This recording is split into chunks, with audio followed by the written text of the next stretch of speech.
پیارے بھائی بہن، اب ہم کلام شروع کریں گے، اور پھر سے میں دہرانا چاہوں گا کہ ہم پیدائش کی کتاب باب 37 کے پہلے 20 آیتوں پہ غور کریں، اور اب ہم آیت 21 سے غور کرنا شروع کریں گے۔ مگر آیتیں شروع کرنے سے پہلے میں آپ لوگوں کے سامنے یوسف کے اور یسوع مسیح کے زندگی کو رکھ کے یہ بتانا چاہوں گا کہ ان کے زندگیوں میں کتنے ملتے جھلتے باتیں نظر آئیں گی۔ پہلی بات جو ہم یوسف کے زندگی میں دیکھتے ہیں وہ ہے ان کی پیدائش۔ یوسف کا پیدا ہونا ایک معجزہ تھا۔ کئی کو بولے تو ان کے لیے دعا ہوئی اور خدا کام کرا۔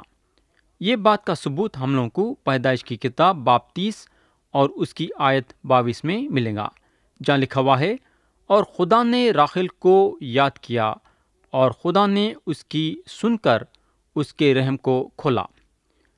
پیارے بھائی بہن، اگر ہم یسوع مسیح پہ غور کریں گے تو ان کی بھی پیدائش ایک معجزہ تھا۔ انہوں کنواری مریم سے پیدا ہوئے۔ اس کا ثبوت ہم کو لوقا کی انجیل باب 1 اور اس کی آیت 35 میں ملے گا، جہاں لکھا ہوا ہے، اور فرشتے نے جواب میں اسے کہا کہ روح القدس تجھ پر نازل ہوگا اور خدا تعالیٰ کی قدرت تجھ پر سایہ ڈالے گی، اور اس سبب سے وہ پاکیزہ جو پیدا ہونے والا ہے خدا کا بیٹا کہلائے گا۔ تو یہ پہلی بات ہوئی۔ دوسری بات یہ کہ یوسف کے باپ ان سے محبت رکھتے تھے، اور خدا باپ بھی یسوع مسیح سے محبت رکھتا تھا۔ اگر ہم متی کی انجیل باب 3 اور اس کی آیت 17 پڑھیں گے تو لکھا ہوا ہے، اور دیکھو آسمان سے یہ آواز آئی کہ یہ میرا پیارا بیٹا ہے جس سے میں خوش ہوں۔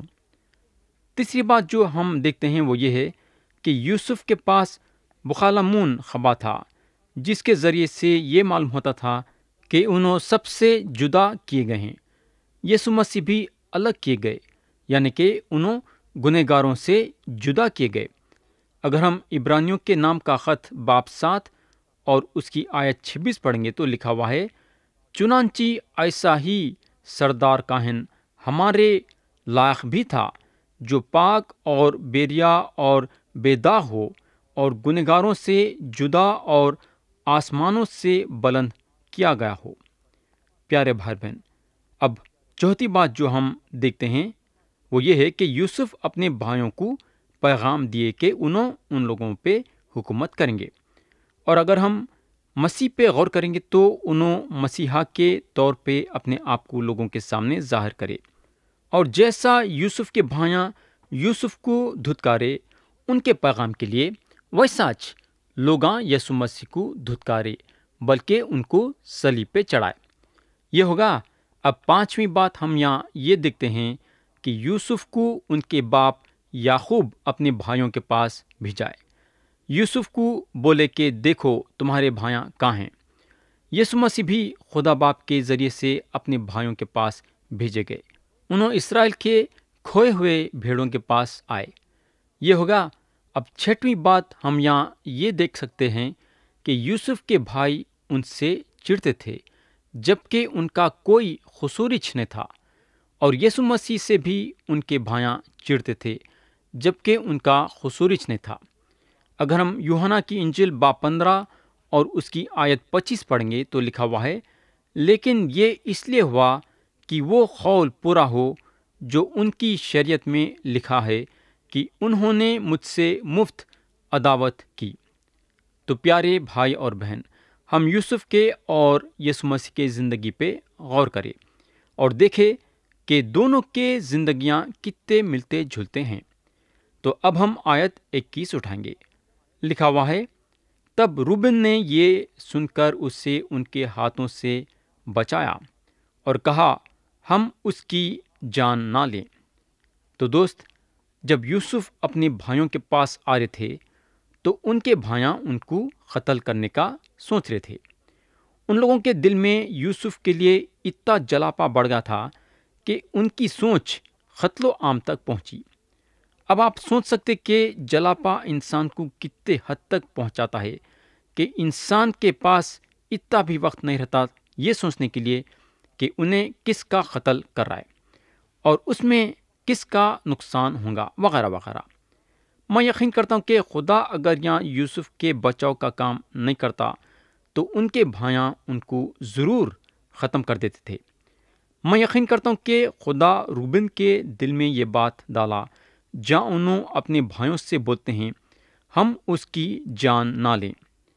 ہم کو یہ بات معلوم ہونا ضروری ہے کہ مارنے والے سے بھی بچانے والا بڑا ہے، اور وہ بچانے والا خدا ہے۔ آیت 22 میں لکھا ہوا ہے، اور روبن نے ان سے یہ بھی کہا کہ خون نہ بہاؤ، بلکہ اسے اس گڑھے میں جو بیابان میں ہے ڈال دو، لیکن اس پر ہاتھ نہ اٹھاؤ۔ وہ چاہتا تھا کہ اسے ان کے ہاتھ سے بچا کر اس کے باپ کے پاس سلامت پہنچا دے۔ پیارے بھائی اور بہن، یاد رکھو کہ جب خدا بچانے کا کام کرتا ہے تو کسی کے دل میں رحم پیدا کرتا ہے۔ میں یقین کرتا ہوں کہ جب یوسف اپنے بھائیوں سے اپنے دونوں خواب بولے تو ان میں روبن بھی موجود تھے، اور ان کو بھی یوسف کی یہ بات اچھی نہیں لگی ہوں گی، اور انہوں بھی اپنے دل میں یوسف کے لیے جلاپا پیدا کرے ہوں گے۔ مگر یہاں اگر ہم دیکھیں گے تو ان کے دل میں یوسف کے لیے طرف داری پیدا ہوتی ہے۔ اور میرے بھائی، ترس کھانا خدا کی طرف سے ہے۔ خدا ہمارے دل میں ترس پیدا کرتا ہے، اور روبن کے دل میں انہیں یوسف کے لیے ترس پیدا کرا، اور انہوں یہ بھی سوچے کہ معاملہ ختم ہو جانے کے بعد انہوں پھر واپس یوسف کے پاس آئیں گے اور وہ گڑھے میں سے نکالیں گے اور یوسف کو اپنے باپ کے پاس پہنچا دیں گے۔ پیارے دوست، یاد رکھو کہ اگر آپ کے خلاف 10 لوگ ہیں تو خدا آپ کی طرفداری کرنے کے لیے ایک انسان کو آپ کے لیے پیدا کر دیں گا۔ ہم کبھی بھی ہمارے مصیبتوں کے وقتوں میں فکر نہیں کرنا، کئی کو بولے تو خدا کے مدد کا ہاتھ ہمارے ساتھ ہے۔ اب ہم آیت 23 پڑھیں گے۔ اور یوں ہوا کہ جب یوسف اپنے بھائیوں کے پاس پہنچا تو انہوں نے اس کی بخالمون خبا کو جو وہ پہنے تھا اتار لیا۔ پیارے بھائی بہن، یوسف کے بھائیوں کی نظر ان کے خبا پہ تھی۔ یہ خبا ان کو اپنے بھائیوں سے جدا کر رہا تھا۔ وہ زمانے کے شریعت کے مطابق ایسا تھا کہ سب سے بڑے بیٹے کو یہ خبا ملتا تھا۔ تو ان لوگاں کیا کرے بولے تو وہ خبا کو اتار دیے، جس خبا سے ان لوگوں کو نفرت تھی۔ ان لوگاں نہیں چاہتے تھے کہ یہ خبا یوسف کی آنکھ پہ رہنا۔ تو پہلا قدم جو ان لوگاں یوسف کے لیے وہ تھا خبا کو اتار لینا۔ میں یقین کرتا ہوں کہ ان کے بھائیاں جب یوسف کو یہ خبا میں دیکھتے تھے ہوں گے تو آگ بگولا ہو جاتے تھے ہوں گے۔ آیت 24 اور 25 میں لکھا ہوا ہے، اور اسے اٹھا کر گڑھے میں ڈال دیا۔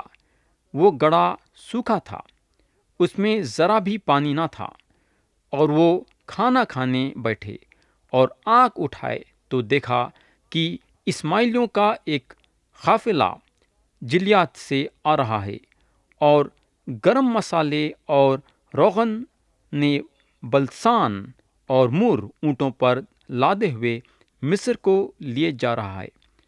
تو پیارے بھائی اور بہن، جب یوسف کو ان کے بھائیاں گڑھے میں ڈالے تو کلام بتاتا ہے کہ وہ گڑھے میں پانی نہیں تھا بلکہ سوکھا تھا۔ اب آپ سوچ سکتے کہ پہلے خدا روبن کے دل میں یوسف کے لیے ترس پیدا کرا، اور جب ان لوگاں گڑھے میں ڈالے تو میں یقین کرتا ہوں کہ خدا وہ گڑھے کو بھی خالی رکھا تاکہ یوسف اس میں ڈوب نہ جائیں۔ یاد رکھو کہ خدا ہماری مدد قدم قدم پہ کرنے والا ہے۔ یاد رکھو کہ جس کے دل میں خدا ہے، خدا اس کا ساتھ قدم قدم پہ دیتا ہے۔ یوسف کے دل میں خدا کا خوف تھا، اس لیے خدا قدم قدم پہ ان کا ساتھ دے رہا تھا۔ پہلے تو روبن کے دل میں ترس پیدا کرا، اور اب گڑھے میں پانی نہیں ہے۔ اب ہم آگے دیکھتے ہیں کہ کیا ہوتا ہے۔ آیت 26 اور 27 میں لکھا ہوا ہے، تب یہودا نے اپنے بھائیوں سے کہا کہ اگر ہم اپنے بھائی کو مار ڈالیں اور اس کا خون چھپائیں تو کیا نفع ہوگا؟ آؤ اسے اسماعیلیوں کے ہاتھ بیچ ڈالیں کہ ہمارا ہاتھ اس پر نہ اٹھے، کیونکہ وہ ہمارا بھائی اور ہمارا خون ہے۔ اس کے بھائیوں نے اس کی بات مان لی۔ تو پیارے بھائی اور بہن، جب قافلہ جا رہا تھا تو یہودا دخل دیے، یا جو ہے انہوں اپنا منہ کھولے۔ اگر ہم ان کے دل میں دیکھیں گے تو ان کے دل میں خطرناک بات پیدا ہوتی ہے۔ ان کے ارادے نیک نہیں ہیں، مگر پھر بھی ایک بات یہ ہے کہ ان کے دل میں سے وہ بات نکل جاتی ہے جو قتل عام کی بات تھی۔ انہوں نہیں چاہتے ہیں کہ یوسف کا خون ان کے سر پہ رہنا۔ ان کے بھائیاں یہودا کے یہ بات سے راضی ہو جاتے ہیں، بلکہ راضی ہو گئے۔ کئی کو بولے تو ان لوگوں کا یہ خیال تھا کہ یوسف کو ان کے بیچ میں سے نکال دینا۔ ان لوگ یہ چاہتے تھے کہ جتنا ہو سکے اتنا جلدی یوسف سے ان کو چھٹکارا ملے۔ میں یقین کرتا ہوں کہ ان لوگ اپنے دل میں یہ محسوس کرے کہ جب اسماعیلیاں یوسف کو مصر کو لے کے جائیں گے تو ضرور ان کو مصر میں کسی کو نہ تو کسی کو بیچ دیں گے، اور جس کسی کو بھی بیچیں گے یوسف وہ گھر میں غلام بن کے رہیں گے۔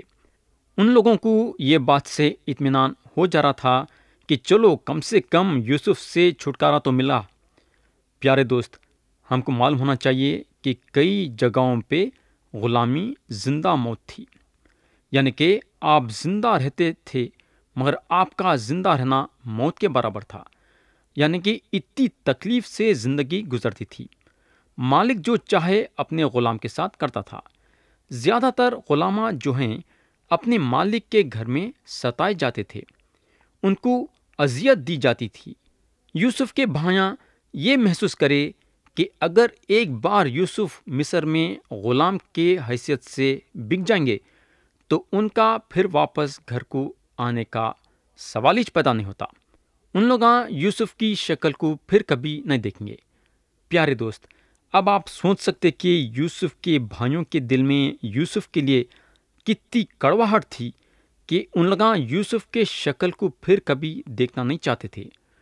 یوسف کا مصر میں بک جانا ان کے لیے یوسف مرنے کے برابر تھا۔ آیت 28 میں لکھا ہوا ہے، پھر وہ مدیانی سوداگر ادھر سے گزرے، تب انہوں نے یوسف کو کھینچ کر گڑھے سے باہر نکالا اور اسے اسماعیلیوں کے ہاتھ 20 روپے کو بیچ ڈالا، اور وہ یوسف کو مصر میں لے گئے۔ پیارے بھائی اور بہن، یہاں کلام بتاتا ہے کہ یوسف کے بھائیاں ان کو گڑھے میں سے کھینچ کے باہر نکالے۔ اب یہاں میں آپ سے ایک سوال کرنا چاہوں گا۔ میرا سوال یہ ہے کہ اگر اس وقت آپ یوسف کے جگہ پہ ہوتے اور آپ کو گڑھے میں سے کھینچ کے نکالتے ہوتے تو آپ کے دل و دماغ میں کیا بات آ سکتی تھی؟ میں یقین کرتا ہوں کہ آپ یہ سوچتے تھے ہوں گے کہ آپ کے بھائیوں کو آپ پہ رحم آ گیا ہے اور وہ واپس آپ کو گھر لے جانے والے ہیں۔ میرے دوست، یوسف کے دل میں بھی یہ بات پیدا ہوئی ہوں گی، مگر ان کو یہ نہیں معلوم تھا کہ ان کو اس لیے گڑھے سے باہر نکالا جا رہا ہے تاکہ سوداگروں کو بیچے ویسا۔ جب انہوں گڑھے کے باہر نکلے تو ان کو پتہ چلا کہ ان کو بیچنے کے لیے گڑھے میں سے نکالا گیا ہے۔ کلام آگے یہ بتاتا ہے کہ یوسف کو 20 روپیوں میں بیچا گیا۔ یا پھر میں آپ سے ایک سوال کرنا چاہوں گا۔ میرا سوال ہے، کیا یوسف کے بھائیوں کو روپیوں سے دلچسپی تھی؟ بالکل نہیں۔ ان کی آنکھ روپیوں پہ نہیں تھی، بلکہ ان کی آنکھ یوسف پہ تھی کہ یوسف کو کتنا جلدی رفع دفع کر سکتے۔ میں یقین کرتا ہوں کہ اگر سوداگراں یوسف کو 5 روپیوں میں خریدنا چاہتے تھے تو بھی ان کے بھائیاں ان کو 5 روپیوں میں بیچ دیتے تھے۔ ان لوگوں کو روپیوں سے کوئی دلچسپی نہیں تھی۔ یا اگر ہم دیکھیں گے تو کلام بتاتا ہے کہ سوداگراں یوسف کو مصر کو لے کے چلے گئے۔ یا جو ہے ہم دیکھیں گے تو ہم کو معلوم ہوگا یوسف کے بھائیاں خوشیاں منا رہے تھے کہ چلو ہم کو یوسف سے چھٹکارا تو ملا، مگر دوسرے ہاتھ پہ یوسف کا دل غم سے بھر گیا تھا۔ انہوں اپنے باپ سے دور ہو جا رہے تھے، انہوں اپنے سگے بھائی بنیامین سے دور ہو جا رہے تھے، انہوں اپنے گھرانے سے دور ہو جا رہے تھے، انہوں اپنے ملک سے دور ہو جا رہے تھے۔ ان کے دل میں غم یہ بات سے پہنچا کہ ان کا قصور نہیں ہوتے ہوئے ان کو غلام کے حیثیت سے بیچا گیا۔ مگر میرے دوست، یوسف سب سے جدا ہو گئے، سب سے الگ ہو گئے، مگر ہم کو معلوم ہونا چاہیے کہ ایک شخص ان کو نہیں چھوڑا، اور وہ شخص ہے خدا، جو ہمیشہ ان کے ساتھ تھا، اور یہ بات ہم آگے کے آیتوں میں دیکھیں گے۔ تو پیارے بھائی بہن، یوسف کے بھائیاں ان کو اسماعیلیوں کے ہاتھوں میں بیچ دیے، اور اسماعیلیاں ان کو مصر میں لے کے چلے گئے۔ آیت 29 سے 31 میں لکھا ہوا ہے، جب روبن گڑھے پر لوٹ کر آیا اور دیکھا کہ یوسف اس میں نہیں ہے، تو اپنے پیراہن چاک کیا اور اپنے بھائیوں کے پاس الٹا پھرا اور کہنے لگا کہ لڑکا تو وہاں نہیں ہے، اب میں کہاں جاؤں؟ پھر انہوں نے یوسف کی خبا لے کر اور ایک بکرا ذبح کر کے اس سے اس کے خون میں تر کیا۔ پیارے بھائی اور بہن، یہاں اب یہ نہیں معلوم ہے کہ ان لوگاں روبن کو اس کے بارے میں بتائے ہیں یا نہیں کہ ان لوگاں یوسف کو اسماعیل کے ہاتھوں میں بیچ دیے۔ خدا کے کلام میں تو یہ بات نہیں بتائی گئی ہے، مگر میں یہ یقین کرتا ہوں کہ بھائیاں روبن کو ضرور بتائے ہوں گے کہ ان لوگاں یوسف کے ساتھ کیا کرے، اور شاید اس کے بعد روبن کو بولے ہوں گے کہ اب ہم وہ سوداگروں کے پیچھے جانا بیکار ہے، کئی کو بولے تو ان لوگاں کافی دور چلے گئے ہوں گے۔ تو اب ہمارے لیے ضروری ہے کہ ہم کچھ کہانی بنائیں گے اور ہمارے باپ کو اطلاع کریں گے۔ اب ہم دیکھیں گے یوسف کے بھائیاں کیا ترکیب نکالے۔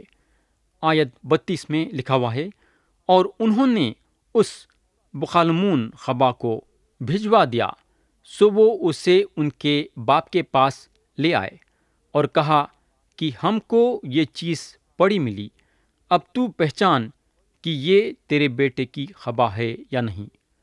پیارے دوست، کیا آپ نہیں سمجھتے کہ یوسف کے بھائیاں یعقوب کو دھوکہ دینے کے لیے ایک اچھی ترکیب بنائے؟ ان لوگاں اپنے باپ کے سامنے اپنے آپ کو ایسا ظاہر کرے کہ ان لوگاں یوسف کو دیکھےچ نہیں۔ ان لوگاں اپنے باپ کے سامنے ایسا بننے کی کوشش کر رہے تھے کہ ان لوگاں کچھ جانتے چ نہیں، اور ان لوگاں یہ بتانا چاہ رہے تھے کہ ان کو صرف یہ خبا رستے میں پڑا ہوا ملا ہے۔ ان لوگاں اپنے باپ کے سامنے یہ بھی ظاہر کر رہے تھے کہ یہ خبا کی پہچانت ہم کو نہیں ہے، بلکہ آپ پہچان سکتے تو پہچانو۔ مگر یعقوب ضرور وہ خبا کو جانتے تھے کہ وہ خبا یوسف کا ہے۔ اب ہم دیکھیں گے کہ یعقوب کیا نتیجے پہ پہنچتے ہیں۔ آیت 33 میں لکھا ہوا ہے، اس نے اسے پہچان لیا اور کہا کہ یہ تو میرے بیٹے کی خبا ہے، کوئی برا درندہ اسے کھا گیا ہے۔ یوسف بے شک پھاڑا گیا۔ پیارے بھائی بہن، یہاں ہم تھوڑی دیر کے لیے رکیں گے اور یہاں ایک بات غور کریں گے۔ یہاں یوسف کے بھائیاں بکرے کو ذبح کر کے اور وہ خون کا استعمال ان لوگاں خبا پہ کرے۔ اگر ہم یعقوب کے زندگی پہ غور کریں گے تو انہوں بھی بکرے کا استعمال کرے اپنے باپ کو دھوکہ دینے کے لیے۔ عیسیٰ کو کیونکہ بال تھے ان کے آنکھ پہ، تو ان کے ماں ربقہ بکرے کے بالوں کو لے کے یعقوب کے ہاتھوں پہ اور جہاں جہاں بھی ان کے جسم پہ بال نہیں تھے لگائے، اور اسحاق یہ سمجھے کہ انہوں عیسیٰ ہیں، جبکہ انہوں یعقوب تھے جو اپنے باپ کو دھوکہ دے رہے تھے اور دیے۔ میرے بھائی، آپ جو چیز بوئیں گے وہ کاٹیں گے بھی۔ یہاں خدا یعقوب کا حساب کتاب کر دیا، یعنی کہ دھوکے بازی میں بکرے کا استعمال ہوا۔ یعقوب وہاں اپنے باپ کو دھوکہ دیے اور یہاں یعقوب کے بیٹے ان کو دھوکہ دیے۔ یعقوب بکرے کے بالوں کا استعمال کرے اور یعقوب کے بیٹے بکرے کے خون کا استعمال کرے۔ یاد رکھو دوست، اگر آپ کسی کو دھوکہ دیں گے تو کوئی اور آپ کو دھوکہ دے گا۔ آپ کا حساب کتاب یہ دنیا میں ہو جائے گا۔ پیارے بھائی بہن، آگے کلام یہ بتاتا ہے کہ یعقوب اپنے بیٹے یوسف کے لیے کئی دن روئے اور ان کے بیٹے اور بیٹیاں ان کو تسلی دیے، مگر ان کو تسلی نہیں ہوئی۔ اس کے بعد کلام بتاتا ہے کہ مدیانیاں ان کو مصر میں فوتیفر کے ہاتھ بیچ دیے، جو فرعون کا ایک حاکم اور جلوداروں کا سردار تھا۔ میرے بھائی، انسان کے زندگی میں دھوکے بازی اس وقت پیدا ہوتی ہے جب اس کا رشتہ خدا کے ساتھ برابر کا نہیں رہتا ہے۔ اگر ہم پاک اور بے عیب اور ایک نیک زندگی گزارنا چاہتے ہیں تو ہمارا رشتہ ہم خدا کے ساتھ برابر کا کر لینا۔ رشتہ خدا کے ساتھ برابر کرنے کا مطلب یہ ہے کہ ہم پوری طریقے سے اپنے آپ کو خدا کے حوالے کر دینا۔ تو پیارے بھائی بہن، کیا آپ خدا کے ساتھ اپنا رشتہ برابر کا کرنا چاہیں گے؟ کیا آپ اپنے آپ کو خدا کے حوالے پوری طریقے سے کرنا چاہیں گے؟ مرضی آپ کی ہے اور فیصلہ آپ کا ہے۔